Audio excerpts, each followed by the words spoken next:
This is the Better Ottawa Municipal Panel. Today is Friday, September the 26th.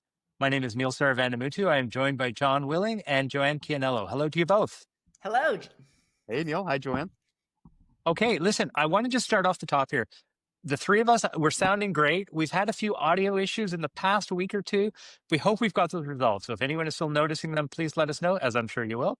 But we are going to jump straight into it, hopefully with improved audio. So our first topic today, and actually there's been a lot that's gone on in the last week. Oh my gosh. Yeah. Yes. First topic is return to office. Now, we talked about Are they returning? Who knows? Who knows? Yeah, Anyway. yeah. Well, listen, we talked about this a bit last week, and Jeff Leeper had put forward this motion, or was going to put forward this motion for discussion. And we were wondering, how could any councillor vote against this? And John, I think you nailed it when you said there will be some procedural trick to get around this. So, John, tell us what actually happened.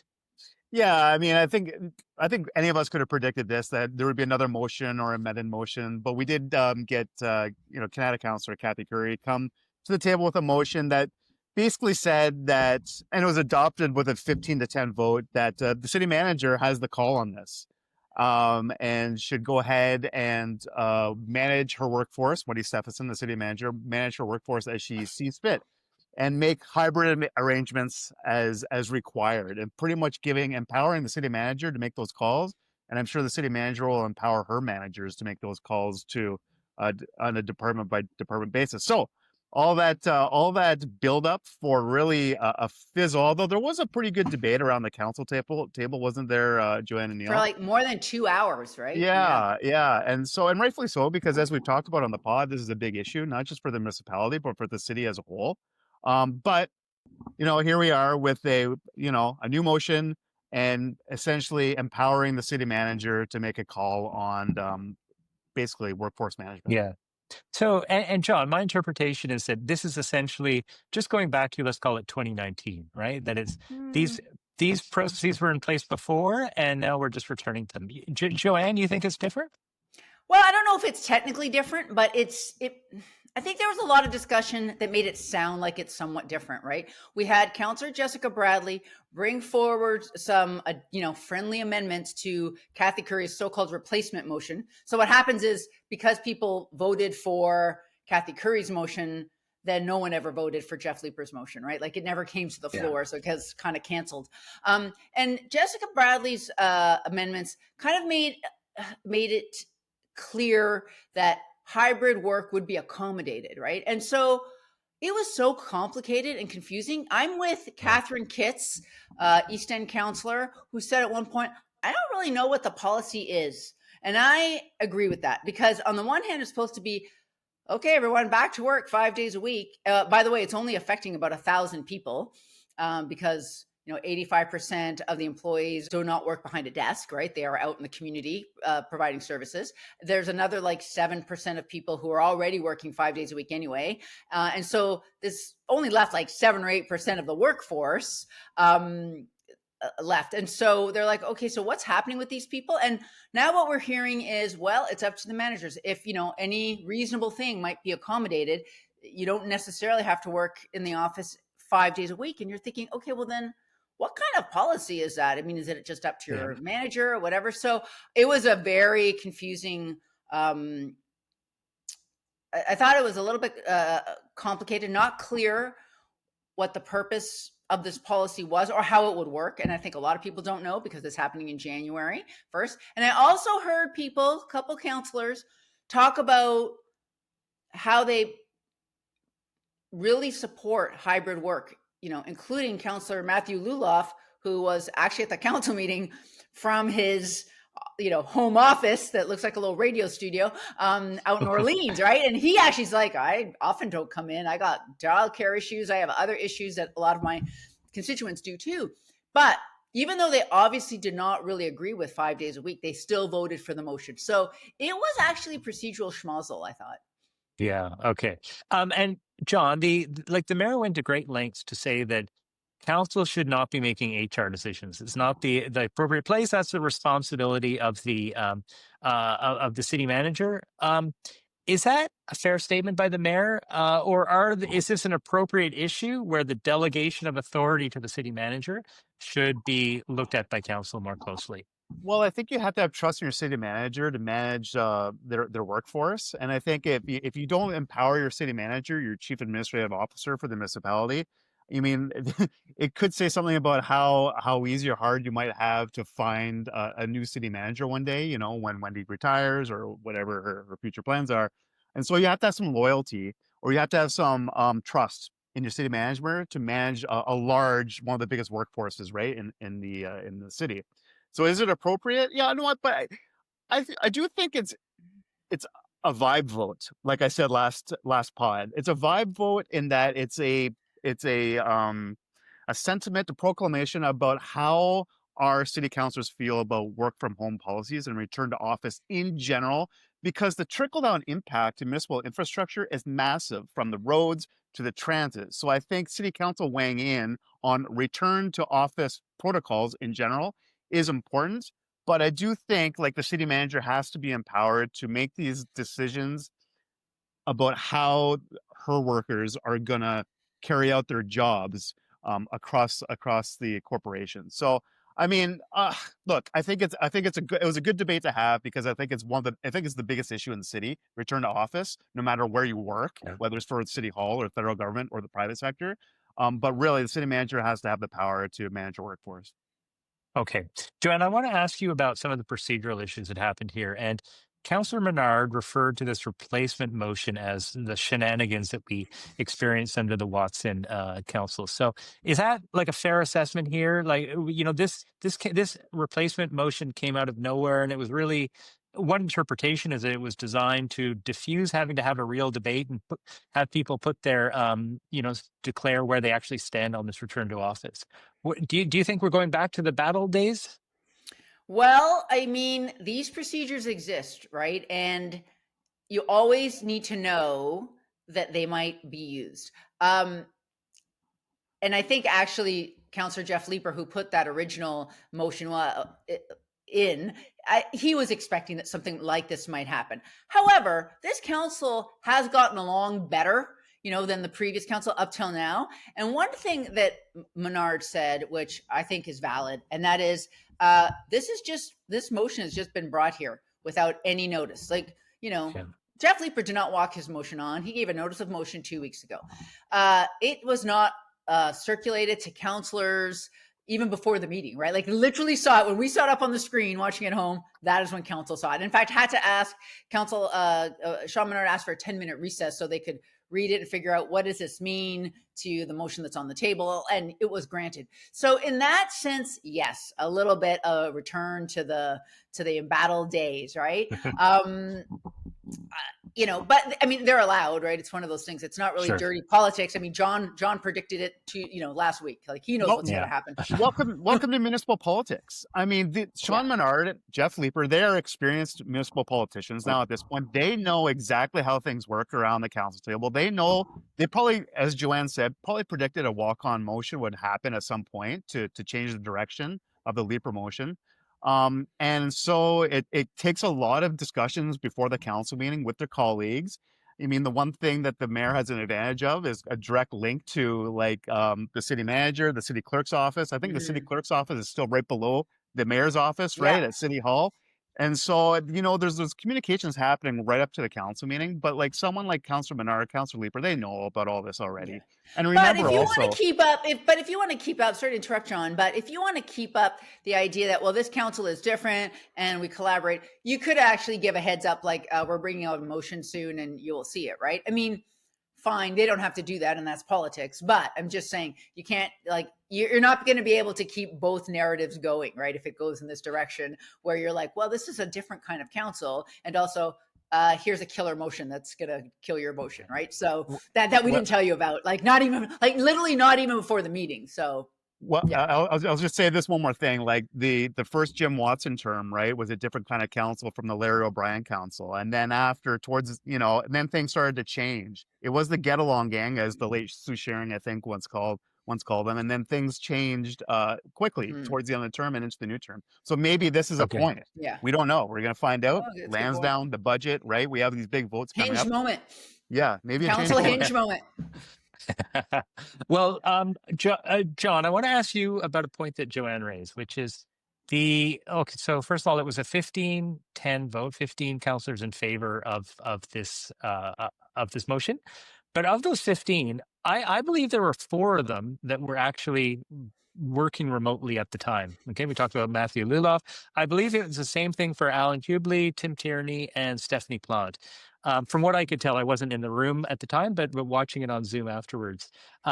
Is that not like a bit, I don't know, like ironic that people would be voting to force work, well, to bring workers back to the office from a remote location? And just to clarify, what do we think about whether this actually applies to councillors themselves? Look, they're their own bosses. That's the funny thing about council, right? Their only bosses are the taxpayers, the voters. They don't report to anyone else. They don't report to the mayor, so they can do whatever they want, however they want to like appear at council. You know, I found the Matt Luloff. I think he talked about. I saw some reporting saying he had eye affection or something like that. That's why he couldn't come. But he also talked about through the reporting I read, like he does run into childcare challenges like so many other families do. Yeah, he talked about that.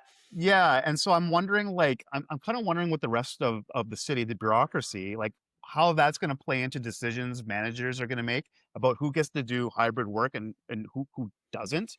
And so I want to see that kind of leadership around council. If someone's saying, "Look, I run into childcare problems just like many other families, and many of those families work right in the municipal government," I'm sure. So I'm curious to see how those conversations play out.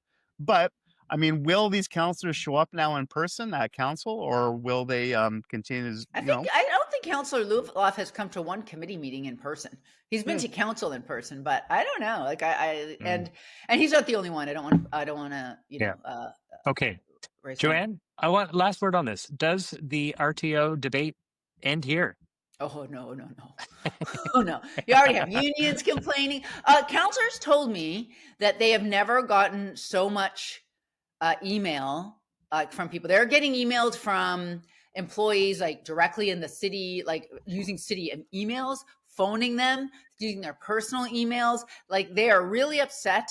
They don't know what's going on. And I think we're going to start to hear things like, we've all worked places where like a manager has favorites, or, you got a good manager or you got a crummy manager. And so now it's going to be, is my hybrid work request is it at the whim of is my boss a jerk or not, right? Like, if you have a family, you get to work from home because you have childcare issues, but if you don't have a family, you don't. I would also like to say we're going to talk about the housing acceleration task force report, but we heard that part of the complaints were that development applications were getting held up. Something that the city auditor also confirmed recently, that they're taking too long, that people are having trouble getting meetings in the planning department and getting their files, like getting calls back. If you have a problem in a department, then you got to deal with that problem. And we should say the planning department has not had a general manager for 3 years until a couple of months ago. So, returning everyone back to work does not change the culture. I actually really love working in person, but I see the value of how that works. And so, no, it doesn't start till January 1st. We got 3.5 months left to this. And I think we're going to hear lots more about it. Yeah, I think we will hear a lot more about it over right up to the election. So let's move to topic number 2, which is speed cameras. And there had been rumors of this last week, and just a day or two ago, the premier Doug Ford, made it official that he plans to introduce legislation into the provincial parliament to ban speed cameras in Ontario. Now, he has also said that he would provide some funding to municipalities to put up new signs. I think his idea is that in school zones you'd have those speed boards that tell you how fast you're going, or have flashing lights that would tell people to slow down. And this is going to solve the question. So I tell you what, Joanne, I know I can see you've got thoughts on this, but I'm going to give John the first word on this. All right. Well, I wrongfully predicted this would go away on the last pod, guys. I thought for sure this would blow over, but then I think the premier came out firing and like bringing down the hammer. I'm shocked he went that direction, just based on the intel he was getting from some mayors, including, I think Mark Sutcliffe, but also from the police chiefs in the province too, suggesting that the photo radar has actually been a helpful tool. But the premier likes speed bumps better than photo radar, so I guess we'll see more speed bumps pop up. And I'll tell you what, speed humps and speed bumps are kind of controversial in neighborhoods as well. And so there's no great tool, but I think I thought photo radar was something that was palatable by a lot of municipalities. So I'm surprised the premier going this way. Yeah. How about you, John? What's your take? Yeah. Well, sorry, I just saying I have a little cough, so I just blacked out my camera so I could drink some water. I don't think our viewers need to see that. I am furious. I know I am kind of a hothead, so I'm always blowing my top, but this case I really mean it. Like, it is so irresponsible. It flies in the face of evidence that speed cameras work. They slow down drivers, and that he would just get rid of this because some hooligans in Toronto are cutting down speed cameras there is basically rewarding vandals, and one of the worst populist moves I've ever seen. The provincial government is going against that crazy leftist society, Ontario police chiefs. They actually want them. They said no. And also, and I use this word advisedly, we hear the premier lying. He's lied that this money doesn't go into road safety. Not true. Most of the money in Ottawa goes into road safety here that we get from speed cameras. There's no evidence that it slows down traffic. Also, not true. Everything true. You're getting a ticket for going a couple kilometers over the speed limit. Not true. And I know John's going to tell us a little about that. So I think it's like, I don't know, maybe there's community where it's unpopular, but I mean, I think we're going to see a lot of people push back. It's going to cost us a lot of money. Like, we're going to have, as a city, we're going to have to take down the speed cameras. That's a problem. Also, this idea that the government's going to give us some funding for road safety measures, you can guarantee that will be woefully, woefully inadequate, as is every other fund that they give municipalities to, do stuff like infrastructure or whatever. Also, you can't use speed bumps on Ontario Road. When you go over a speed bump, it's to bring you down to 30 kilometers an hour. But it doesn't stop you from going 80 on a 50 road. You know what I mean? Which is what happens. So councillors will tell you every time, in pretty much every city, I think, but certainly Ottawa, their number one complaint is people speeding through their neighborhoods. And this was a great way to both address that and also to fund other measures. And this premier doesn't care about that. And so it's one of the worst decisions he's ever made, in my view. Yeah. And if I understand correctly, the majority of people in Ontario actually approve of speed cameras. I believe that's the data. But John, I want to come back to the money question, because the premier maybe said they don't vote conservative, those people. Okay. I don't know. So the premier said he'll make some money available. Probably, we don't know how much yet, but we do know to previous discussion that the city of Ottawa nets about $30 million a year in revenue from these cameras. So that's going to leave a pretty big hole in our budget. Do we expect the province to fill that hole? No. I mean, I don't expect us to get 30 Nobody expects that. No. But I'm curious. A couple things, and Joanne kind of alluded to this too. There was some reporting after the premier made his announcement this week about, like, what are these cameras calibrated at? And that's a question that the city has never really confirmed. Like, at what point am I going to get a ticket? And I was reading a story in the Citizen quoting Councillor Tim Tierney, who oversees a committee, who chairs the committee in charge of transportation stuff in the city. And he talked about 11 over is when the cameras are triggered to give a ticket. Mm-hmm. And I remember when the photo radar, when the cameras went up, we kept asking the city staff, say, hey, what is it calibrated at? At what point do people get tickets? And of course, rightfully, the city would never say, because of course they're not going to disclose that information, because people are that's the new speed limit. Yeah. That's the new speed limit. And so I chuckled, and I had a little side conversation with Joanne on text saying, I can't believe, like, the numbers out there now that people know how fast you can go through a camera road. Yeah, like Tim Tierney said, if you're going 61 in a 50 the zone, then you get a ticket, and that's speeding 11 kilometers over. And I'm like, oh, is that it? Now we know. Okay. But to your point, Sean, we always thought it was about 10 kilometers an hour. Yeah. Like there was some leeway. Yeah. And I am wondering, I don't know if Premier Ford is going to order the takedown of cameras or for them just to be turned off, because, governments change. It's still a Yeah. long ways off to the next Yeah, provincial that's a good election, point. right? But I do wonder if the municipalities are going to keep up the infrastructure. They paid for it and just hood them, put a hood over them or something. I don't know. But Yeah. have the ability to flick them back on when and if a new government is elected, say in the next election. Right. Okay. So, Joanne, you mentioned that police chiefs across the province have come out against this idea of removing the cameras. Yes. Um, I mean, a big question is, if you look at the data, police have largely stopped handing out tickets for speeding because they just no longer need to because we have automated enforcement. Well, So, not what just is that that. Oh, go ahead. like? Yeah. Like I was going to ask, what does this do to how police allocate the resources? What does it do to police budgets? I have to say, like, we pay police officers six-figure salaries. We give them a lot of power. You know, they carry arms. They have big jobs to do.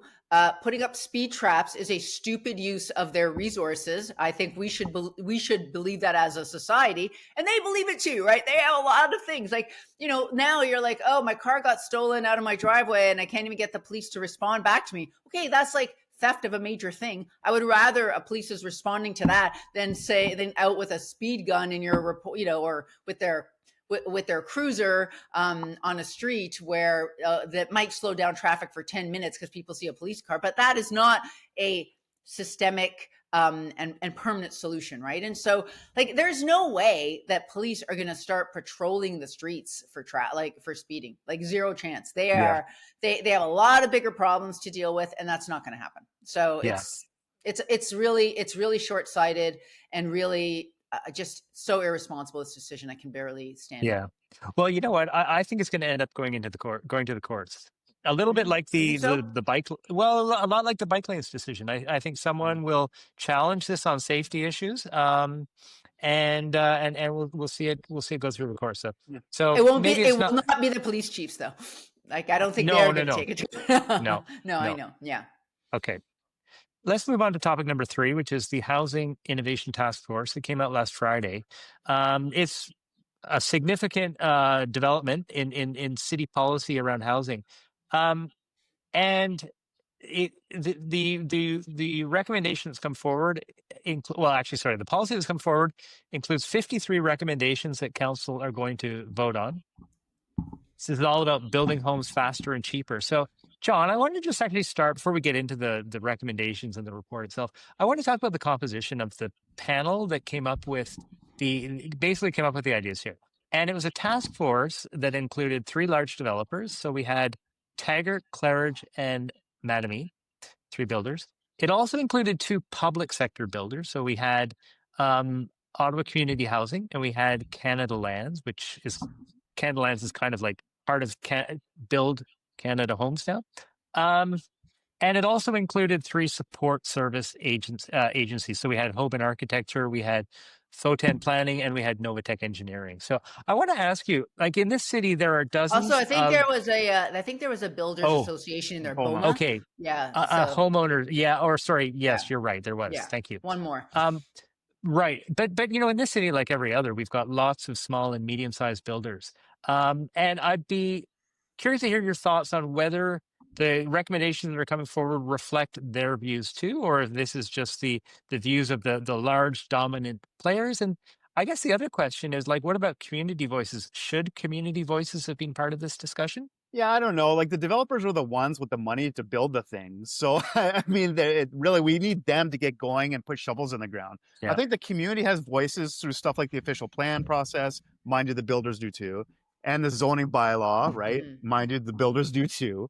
But I think, like, the task force, the people on that task force have a lot of experience, many years working with municipal regulations, specific regulations with Ottawa City Hall. And so they know they're well versed on the challenges working with this city hall in particular. I don't mind the composition of the task force. You know, I've covered some of these people on the task force when I was Yeah. a daily reporter. Joanne certainly has too.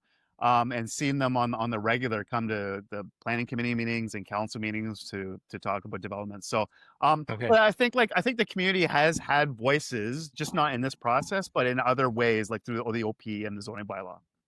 Okay. Actually, I might say if there are any small or medium-sized builders that are out there that have views on this on the recommendations, whether they worked for you, please let us know.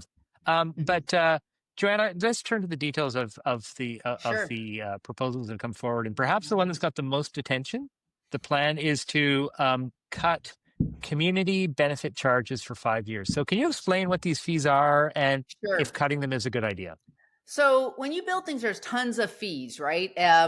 There's permit fees and development charges. We've talked about that. That is, fees that go to building infrastructure. Community development charges are different, a completely different set of fees.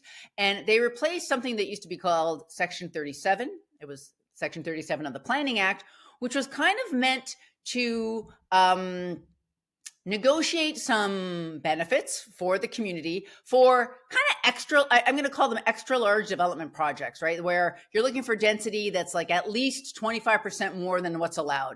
And what they were finding that in Toronto, some people felt that was being abused, right? It was like used as a tool to block development, to extort more money out of developers. Anyway, no one liked it, apparently in Toronto. I guess some people did, the people who got the money, but not the actual builders. So it was replaced in 2022 with something called community benefits charge. And it was standardized because Section 37, there's not, the formula was weird. And here they said you can charge up to 4% on anything that's over. I'm just looking at my notes now because I want to make sure it's right. Except it's the wrong page. But it's anything over 5 stories and 10 units or something like that. So basically, almost anything is having now to pay 4% of the land value of that deal into community benefits. And 4% added on to everything else is actually a significant amount of money. And so that money's being used to build, it's capital money, to build some infrastructure. I know that Jeff Leeper has said that he has wanted it, he's used it for affordable housing, which there is some controversy on whether that's needed. Anyhow, the recommendations say give it a 5-year holiday, which is very dramatic change. And so there is some pushback to this. Do you want to take that off? So, do we think it's a good idea? John, why don't you jump in? Well, I it depends how much the city is really dependent on that money up until now. It's only been around, right, Joanne, for about 3 years. I think it's been 2022. And so I think this is going to be the one thing that's going to light a lot of debate around council when it comes. Everything else in the task force recommendations, I think there's some just agreement that there's some pretty good stuff in there. But is it a good idea? I think it's something I'll be interested in the debate because I want to know what are we going to miss out on. And same with all these other recommendations from the task force in terms of holding off on certain charges or fees being collected. What's the cost, right? What are we not going to be able to upkeep? We've talked about maintenance before on the pod, but also any kind of new amenities that we'd like to have that we need that communities want to have. Well, you can't use community benefits for maintenance, right? You have to use them for a new capital cost. But what I found interesting is that it's a complete holiday for 5 years. 5 years is a long time. When you go through the recommendations, I'm not sure if we're going to talk about some other ones, things around what developers pay, for parkland, for example. They're reviewing the recommendation is to review the parkland fees, and in the meantime, give them a holiday or a break for 18 months. Okay, well, if you want to review the community benefits because you think it's too much, or it's being charged to too many projects or whatever, okay, fine, but give it a holiday for a year or 18 months, right? 5 years is too long. So, and I can see a situation where it's on a sliding scale or it's lower or whatever, or, you're not going to charge it for the kinds of homes that you're trying to incentivize, 3-bedroom apartments, or something, right? But 5 years is too long, I think. Okay. Joanne, is it not also retroactive? And that's the other thing. Bizarre. I've never seen that before in my life. Yeah, because how does that incentivize housing? Retroactive payments. The housing that you could have built that you would have, but you are. Yeah. Well, you know what? Listen, I suggested this is coming to council very soon. And why don't we have a second discussion about it and delve into some of the other issues in more detail, because there is a ton to go through here. But I guess the one thought that I have in mind is we have to recognize that the building industry will build when the market conditions work for them. and we are, we're going through a difficult housing market right now. We're moving into, I would argue, we're moving into one that's going to be even harder. Look, the signs point to a recession coming up, and builders will sensibly say that if market conditions are not right for me, I'm going to sit out on the sidelines and wait until they are. And that's a perfectly rational behavior. I mean, it does create a issue for the city in terms of getting that supply response. So I guess the question is maybe for you, John, do you think we're going to get the supply response that we're hoping for anytime in the foreseeable future? Well, I think you answered the question you posed, actually. Like, the builders are going to build when they're ready to build. And if it's too expensive to build, they ain't going to build. Now, the fee breaks that the city is proposing and the delaying of collecting fees, I think that's going to maybe spur some developers to get some applications in, some shovels in the ground. But really, if it's still going to cost a lot to build, they're not going to do it. And so, but I think this is part of it, right, guys? I think the municipality has a role to play. They're doing the job of figuring out some proposals to bring to council, and so they have a role to play. And so, the municipality and Mayor Sutcliffe and the rest of the council can say we're doing our part, and maybe the builders can be convinced to start putting shovels in the ground sooner than later, right? Okay, let's move on to topic number 4. And Joanne, we will come back to this topic once council has a chance to weigh in on it. Topic number 4 is the Supreme Court has refused to hear the city's appeal of a Kanata golf course conversion. Okay, so many of you will remember that there is a golf course owned by ClubLink in Kanata. It was originally, the original agreement in 1981 between the then developer and then city of Kanata was that this would be Greenland forever. This would be saved as green space forever. Now, when the property was sold to ClubLink, ClubLink has now come forward and said, or had come forward and said, we want to build homes on this. And there's been a lengthy legal dispute between the city and the golf course. The courts have consistently ruled on the side of the golf course that developing these lands is completely permissible, that those old contracts, the original contracts, are just no longer enforceable. So, Joanne, why don't you get us started off and say, should the city be continuing to fight ClubLink on this? Because the city have actually said that if we're at the end of our legal challenges, we're going to use every procedural and approval mechanism we have at our disposal to stop this. So should the city keep fighting, or should they say, we lost and, you win some, you lose some? All right, first I'm going to say, no, that's insane. But let me just go back and say, I believe the lowest court decision was kind of a mixed decision. I don't think it was like 100% no. And then the Court of Appeal said, don't be ridiculous. The idea being you can't force future owners to keep on the conditions that like a previous owner did decades ago. Like the concept of perpetuity doesn't really exist in law. And I remember, John, when council was deciding like whether to go to the Supreme Court, and we were all like, are you kidding me with the Supreme Court appeal? They don't have time. Like, I don't think the decision that the Supreme Court is not hearing this, I think, has surprised no one. And I remember council, I'd like to know how much this cost, because at the time council authorized up to $100,000 in legal fees to bring this to the Supreme Court. So I don't know what they actually spent. And I can understand the people in Kanata are very upset, especially the people who probably spent additional money, paying premiums for their homes to back onto a golf course, and that was used, by the community in the winter.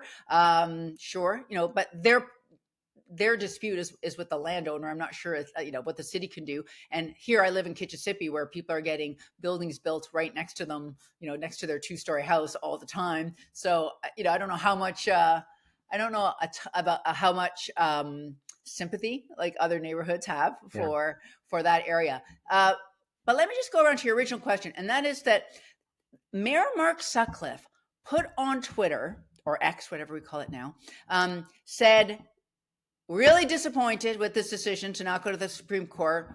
We support the people of Kanata, but believe me, that the developers still need approvals here.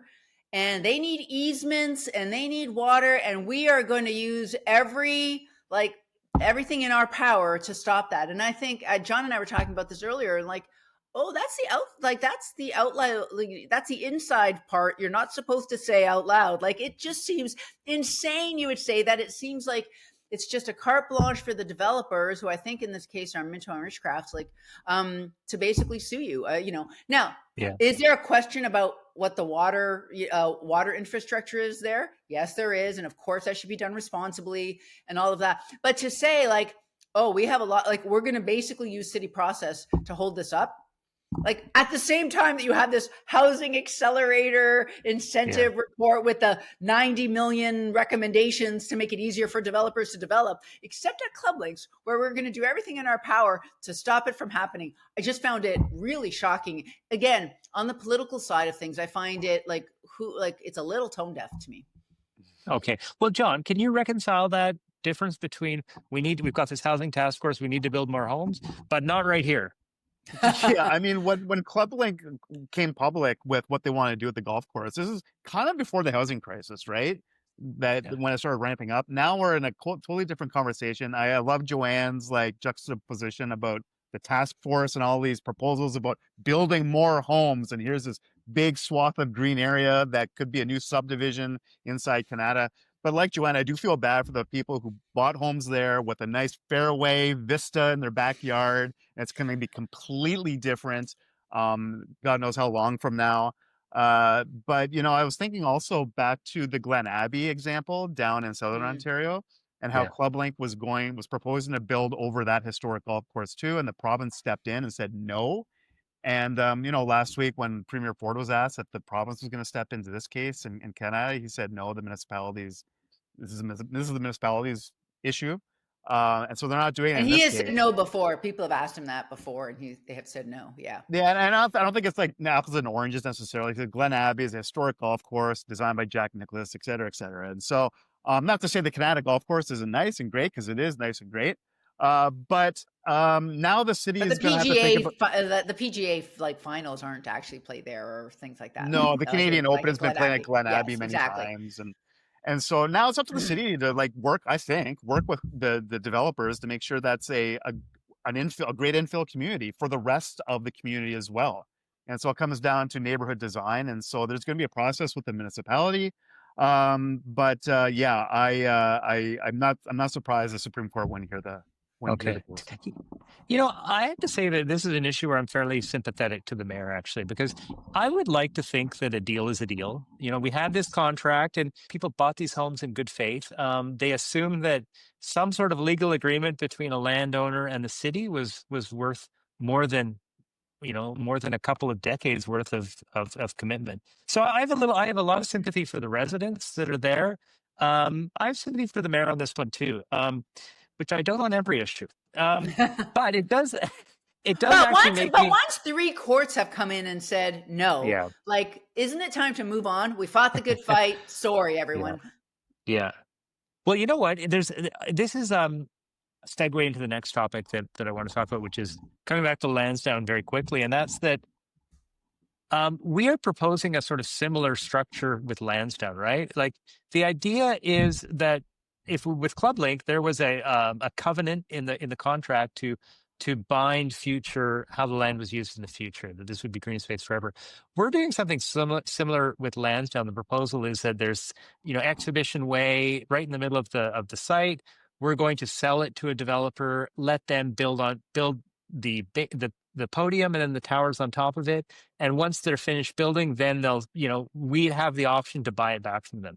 Of course, the same risk that we've just been talking about with Kanata could apply to Lansdowne here. So I'm a bit surprised that hasn't become more of a live discussion at City Hall about the risks that we're taking on with Lansdowne. So can I use that as a segue into... That is the clumsiest segue I have ever heard. But okay, go. Yes. Okay. So, John, I'm going to start with you. Interestingly, the mayor was escorting the premier around Lansdowne Park this past week. So I can only assume that he was there to advocate for the province providing additional fund or providing funding to support the Lansdowne project. If that's in fact the case, do you think the Premier is going to take him up on this? Well, it'd be a little bit of a Hail Mary if you ask me. I couldn't help it. I couldn't help using a football pun. But I mean, so many sports analogies. I think no harm in asking. The province does have a fund for like community recreation infrastructure. The Premier was in Eastern Ontario, not just in Ottawa. He gave $10 million for a project out in Renfrew, right, for a new recreation facility. So there is a fund available to create recreation facilities. And so I'm thinking about, of course, the recreation facility the city is proposing to build to replace the Civic Center. So maybe the mayor did ask for some money while the Premier was in town. Whether the province agrees to give the city money for like a P3 type project, not quite sure about that. Yeah. And it's not just like, oh, it doesn't hurt to ask. Like, isn't there like $20 to $50 million, or like there is a chunk set aside in the actual financial plan that says this money will come from higher levels of government? Well, if it doesn't come, where is it coming from, right? So there is a question there. Coming from your pocket, Joanne. Oh, good. Well, no, seriously, you're right. There's 20 million has been earmarked in the proposal to come from higher levels of government. If that money doesn't come through, then it's just got to fall back to the taxpayer. Joanne, there has been, I would say, like, we haven't heard a lot from City Hall on this file recently, and I find it a bit unusual because the original plan was that this was going to come to council in October. The latest that I've been hearing is that it's been punted to November.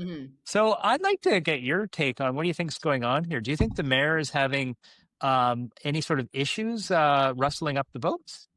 Oh, you're wishful thinking. No, I don't know. I don't know about that part of it, but I do disagree a little with you that it's unusual. I don't think it is. It's a very complicated file. When it comes, then we'll look at it. But I did, do some asking around after you mentioned that. And it just seems like it's just delayed. Like it's not finished. It's a very complicated report. There's a lot of moving pieces. There's what can I say? An outside expert helping to write it who's not available. So it's just that kind of delay. And I think we've seen that before with big complex problems like, over the years that John and I have covered City Hall. So I don't think it's too weird yet. But I mean, if it keeps going on, if it's punted into next year and then it's election year, I think then that would be odd. But I don't think I don't think there's anything nefarious at this point. Okay. Or maybe they're waiting to get the provincial money. Like maybe they're trying to figure out if they'll get that. Yeah, actually, John, what's your take on timing? Because as Joanne mentioned, so first of all, if we push it into November, we're into budget season, and so you're looking at budget versus Lansdowne, and people are like, "Are we connecting these two dots here?" You push it into next year, you're starting to get into the whole election cycle. So and I think about I'm not one to look out for councillors and their workload, but like you get into the budget and you get into Lansdowne, which two big municipal policy issues, money issues that are kind of come to their agenda maybe around the same time. And so that's a lot for councillors to handle and deal with and consult with their constituents on both the budget and Lansdowne. And so that's my concern, is that you're going to kind of suck a thick milkshake through a thin straw with all the municipal policies that are going to come through right maybe in December. And John, you'll remember back, we were both covering Council 2012, Lansdowne and the LRT, the original LRT contract at the same time. It was a nightmare. It was terrible. And I also think that things fell through the cracks, right? Because people cannot absorb that many details about that many things. So that's a problem. Okay. We have one last point to cover, and Joanne, I'm going to turn to you for this. So there was a CBC story earlier in the week that said the mayor of Ottawa had used his strong powers 81 times. Now, Mayor Sutcliffe, after council, in fact, before council and after council, came out very clearly and said, "I have not used my strong mayor powers in any meaningful way." So, can you set the record straight here? What's going on? So first of all, I'd like to say that was not a CBC Ottawa story. It came out of Windsor. And again, the reporters on the former reporters on this panel will know very well how people, when they're unhappy about being quoted in a story that I was saying, oh, what I said was taken completely out of context. But in this case, I have to say, the mayor's actions were taken completely out of context, and that story was 100% unfair to him. Now, he was also not really I know what he meant, but in fact, he has used the strong mayor powers 81 times. And where you see that is it is posted on the website. Like, as part of the strong mayor powers, part of that law is that you have to have publicly available the many times that you've used it. Here's what he's used it for. He has the authority that he cannot delegate to sign off on bylaws that council has approved. Like, council voted on them in the normal way. He's the one who has to sign those. Like, he doesn't have a choice.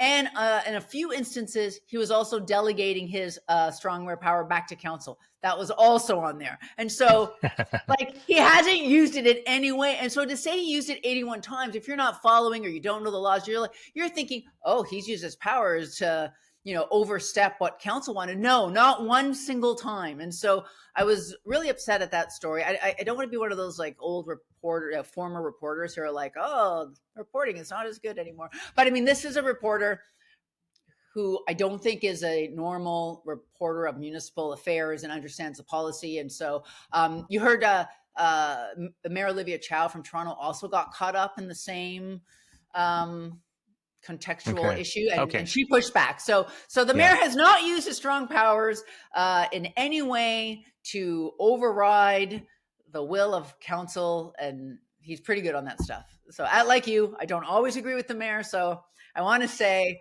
100% I'm behind him on this. That was really unfair to him. Okay. Joanne, thank you for setting the record straight. That is it for this week. Please leave us a comment. We'd love to hear your thoughts, and we will do our best to get back to them in the next recording.